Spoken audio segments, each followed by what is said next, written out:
Greetings. Happy new year to you all. ரீசெண்டாக எனக்கு ஒருத்தவங்க ஒரு புக் கிஃப்ட் பண்ணியிருந்தாங்க. அந்த புக்கு எதை பற்றி டிஸ்கஸ் பண்ணுச்சுன்னா, ஒரு 4 ஐட்டம் பற்றி டிஸ்கஸ் பண்ணுச்சு. அண்ட் அது படித்தப்புறம் எனக்கு ஒரு நிறைய தாட் ப்ராசஸஸ் வந்துச்சு. அந்த 4 ஐட்டமை உங்கள்கிட்ட நான் இந்த ஃபர்தர் வீடியோஸில் ஷேர் பண்ண போகிறேன். ஒரு வீடியோஸில் ஷேர் 1 ஐட்டம் என்னங்கிறத பார்க்கலாம். The first one is be impeccable with your words. ரொம்ப நாளைக்கு முன்னாடி ஒருத்தர் ஒரு 1000 பேருக்கு முன்னாடி நின்று ஐ ஹாவ் அ ட்ரீம் அப்படின்னு ஒரு வாக்கியம் சொல்கிறாரு. அந்த வாக்கியம் ஒரு இனத்தோட தலைமுறையே மாற்றுது.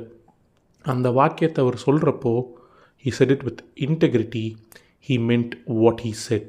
ஆமாங்க, நம்ம எதை பேசுகிறோமோ அதை ரொம்ப மனசிலிருந்து ரொம்ப நேர்மையாக பேசுகிறப்போ அந்த வார்த்தைகள் அடுத்தவங்க வாழ்க்கையை மாற்றும்.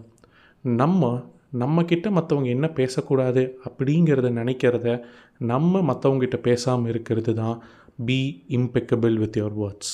இந்த ஒன்றை யோசிச்சு பாருங்கள். உங்களுக்கு நீங்கள் என்ன சொல்கிறீங்களோ அது மாறும், மற்றவங்களுக்கு நீங்கள் என்ன சொல்கிறீங்களோ அது மாறும். Good day.